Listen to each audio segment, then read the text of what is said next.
Պարոն Հակյան, դուք ասացիք, որ ընդդիմության և իշխանության այն օրակարգը, որ հիմա կա, խոսույթը, չեք ցանկանում այս խոսույթի մեջ լինել։ Այդ դեպքում ո՞րն է ձեր խոսույթը լինելու, որը իշխանության համար ավելի ցավալի կլինի և դուք կկարողանաք այդ խոսույթով մրցունակ դառնալ այս ամբողջ ընդդիմադիր և իշխանություն հակադրությունների մեջ։ Բացատրեմ, շատ լավ հարց է, ընտիր հարց է։ Նայեք, օրինակներով եմ ուզում ցույց տալ։ Օրինակ իշխանությունը ունի քարտ է իր ձեռքում, չէ՞։ Քարտ 1, ասում է,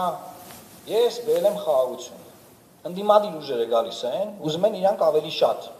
դրանից ներկայացնել ժողովրդին, չէ՞։ Ու ասում են մենք ավելի լավ խաղաղություն ենք բերել։ Կբերենք, լավ sense ասեմ։ Ավելի կայուն, ու տես բառեր ավելացնում խաղաղություն բառի հետ։ Իրենք վերցնում են Նիկոլ Փաշինյանի բառամթերքը, փորձում են դրանով իր դեմ կռվել։ Ի սկզբանե պարտված են։ Քանի որ ոչ հասկանում են ով է Նիկոլ Փաշինյանը, ոնց է աշխատում, ոչ պատկերացնում են ինչ է ասում, ինչի համար, դա ինչ նեյրոլինգվիստիկ ազդեցություն ունենում մարդկանց վրա։ Եվ իրանք ըստ էության հակադրվելով նրա թեզերի հետ, բազմապատկում են նրա թեզերի էֆեկտիվությունը։ Լուսավոր Հայաստանը քանի որ դա հասկանում է, այո, մտնում են իրենց օրակարգի մեջ և սկսում են հզորացնել այդ օրակարգը։ Քանի որ մենք դա հասկանում ենք, մենք մտնենք այդ դաշտ իշխանությանը ուժեղացնենք, որ ինչ անենք։ Կամ օրինակ թրիփի մասով, չէ՞,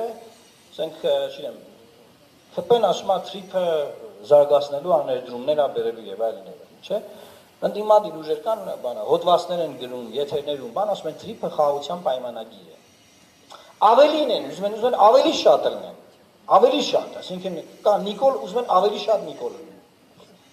Չի լինեն, ժողովուրդը գիտի ով է Նիկոլը, գնալու է իրան ընտրի, եթե տենց է։ Այսինքն այդ դաշտում ինչ եք ուզում խաղալ։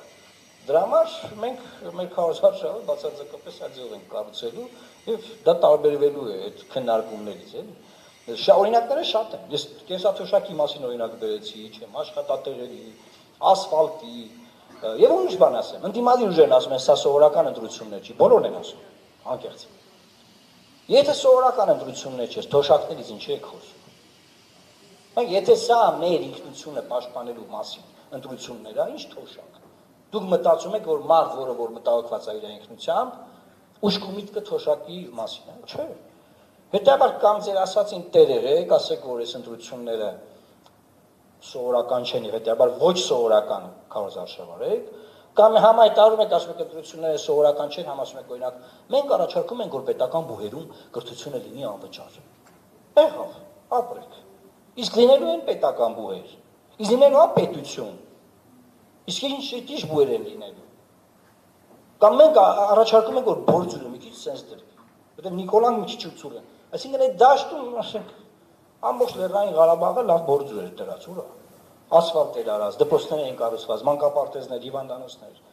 Հետևաբար պետք է հասկանաք ուր ենք եկել հասել, ինչ ենք խոսում։ Մենք այդ իմաստով այդ դաշտ չենք մտնել։ Ինչ թոշակ, ինչ դպրոց, ինչ բուհերում անվճար կրթություն, ինչ բան։ Ծրագիր են ուզում, ծրագիր է մեր կայքում դրած է, օրինակ 21 թվականի ծրագիրը դեռ ակտուալ ընտիր ծրագիր է, եթե ուզում ենք կարող մտնենք կարդան։ Սա ծրագրային քարոզարշավ չի։ Մենք լուրջ դեմքով մտնենք գյուղերը, մարդկանց ասենք մենք բան կանենք։ Ձեր մանկապարտեզի դայակը այսուհետ բան, չգիտեմ, 6726 դրամ ավելացնան։ Համոտ չեք անում։ Այսինքն ուրեմն եթե իրանք ասեն այս ընտրությունները բան են, պատմական են, կենսական նշանակություն են պետականության համար, ու դրանից հետո գնում են այդ տեքստերն ասում են, մարդկանց խաբել են։ Այն ասելուց կամ այն ասելուց։ Չի լինում էլի։ Խնդրեմ։ Պարոն Հակյան, դուք իսկ ուսանեք կողմեիք, որ ընդդիմադիր ընդհանուր ճանապարհով մասնակցեք այս ընտրություններին։ Ամեն դեպքում դա ստացած հաշվի առնելով որ նա մենակ է ընտրությունները։ Ինչու պատճառները գտել եք, ինչու ամեն դեպքում երկարատև բանակցությունների մեջ են տարբեր ուժեր, դուք եւ ինչու չստացվեց դա։ Ես ուզում եմ քաղաքականության մեջ գոյություն չունի հեղինակային իրավունքի ինստիտուտ, բայց ուզում եմ այստեղ ասել, ուրեմն մենք ենք առաջարկել, որ պետք է մի ցուցակով գնալ։ Հիմա նայում եմ ինչ որ մարդիկ կան, այդ թեզը վերցրել եթերներ են անում, բան արդեն շատ ուշ է, էլի։ Բայց մեր առաջարկը կառուցված էր միջազգային փորձի վրա եւ 21 թվականի փորձի վրա։ Բայց այդ ընթացքում եղավ Գյումրիի մի հատ ընտրություններ։ Այս Գյումրիի ընտրությունը այտենց բոլորին բան արել, այտենց շեղեց, խառնեց, խախտեց ամբողջ քաղաքական բանը ներկայանակը եւ հաշվարկները Եվ չէ ասում են լավ բան եք ասում, բայց մենք ուզում ենք Գյումրիի նման անենք, մենք ասում ենք նախ Գյումրին հաջողության պատմություն չի։ Գյումրիի ընտրությունների օրինակ հաջողության պատմություն չի։ Դու կարող ես հաջողության պատմության օրինակով հաջողության պատմությունը բազմապատկել։ Բայց եթե ձախողված պատմություն ուզում եք հաջողության պատմության տեղ ծախենք ու նույնը դրանից անեք, չի լինելու։ Եվ առաջարկում ենք մեր տարբերակը։ Քանի որ բոլորի նկատմամբ էլ որոշակի մարդկային եւ այլ քաղաքական գործընկերային հարգանք կա, բնականաբար դա էլ է կարծիք, իրենք էլ իրենց կարծիքը ունեն, իրավունք ունեն այդ կարծիքը ունենալու, մոտեցումը ունենալու եւ ասում են, չէ, մենք որոշել ենք բոլորս առանձին մասնակցենք եւ Գյումրիի նման ենք անելու։ Շատ լավ, արեք։ Հետաբար մենք մեր դաշտը, ես ասացի, բաց չենք թողել, մեր էլեկտորատին բաց չենք թողել, մեր էլեկտորատի համար մեր առաջարկած պրոդուկտը որևէ ուժ չի առաջարկելու, արդեն նկարագրեցի ինչու, եւ կոնկրետ օրինակներով ցույց տվեցի ինչու, եւ մեր մասնակցությամբ մենք կլինենք պարլամենտում եւ կկատարենք այն դերը, որը պետքա կատարենք։ Փոքր ուժերից սովորաբար ասում են, որ փոշիացնելու են ընտրությունների ժամանակ կվերցնեն։ Ձեր կարծիքով դա սպառնում է, ձեր դեպքում հնարավոր է նման տեսակետներ։ Տեսեք, ուժեր կան, որոնք որ մեկնարկային պայմաններում ունեն զրոական ռեյտինգ, ուժեր կան, որ ունեն 1.5, 2%, 3%, հա, այդ ուժերին ասել, որ ձայները կփոշիացնենք, մի քիչ աբսուրդի ժանրից է։ Ուժերը կան, կարող է մտնեն քարոզարշավի մեջ 7-8% բանով ռեյտինգով, բայց վերջում 2%-ով դուրս գան, մենք ունեցել ենք նման փորձ։ Ձայների փոշիացման ինստիտուտը այդ խոսակցությունը գիտեք ինչի մասին է, որ օրինակ, եթե լուսավոր Հայաստանը չմասնակցի, օրինակ, չէ՞, իրան ընտրող մարդիկ եւ այդ ձայները կոպիտ ասած գնալու են ընտրեն ուրիշ ուժի ընդդիմադիր, չէ՞։ Ես ձեզ ասում եմ մեր պարագայում այդպես միասնություններ ունենք։ Այսինքն մեր ընտրողները լավագույն դեպքում չեն գնալու ընտրության։ Կարողական ուժեր, որոնք համընկնումներ ունեն, հա, եւ այդ համընկնումները բերում են նրան, որ մասնակցում են ձայները կիսում են, տանում են տարբեր տեղեր։ Մեր պարագան այդպես չի։ Եվ էլի ուժեր կան, որ իրանց պարագայում էլի այդպես չի։ Օրինակ ՀԵԴ-ն, օրինակ։ Այսինքն գաղափարական ուժերը բան չունեն, որ ասենք մարդը ընդդիմադիր է, նա եմա, դե ես ընդդիմադիր եմ, կարամ ես մի ընդդիմադիրին է ընտրեմ, այն մեկին է, տենց բան չկա։ Մեր պարագայում գոյություն չունի նման բան, որ մարդը ընդդիմադիր է,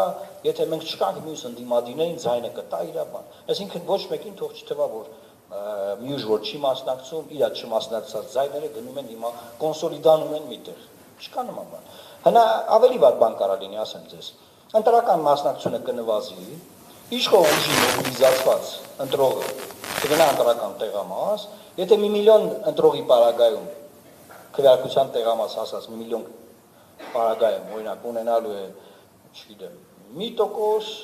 հա 1.5 կամ լավ 1.5-ը մի քիչ բանի ժանրից է, լավ 1.2, 1.3 միլիոնի պարագայում այն տոկոս։ Հետո այդ խոսակցությունը մեր մասին չի։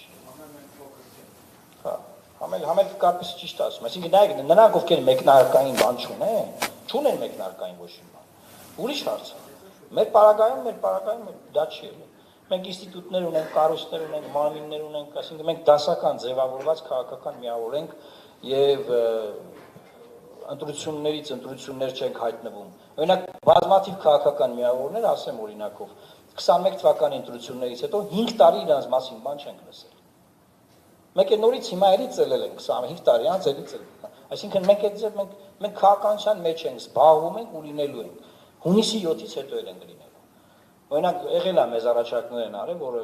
հենց ամոթալի է եղել, ասեն Ժորժ ջան, մենք մի հատ որոշում ունենք, ասում են ի որոշում, ասում են որոշել ենք, որ հունիսի 8-ից հետո էլ կյանք կա։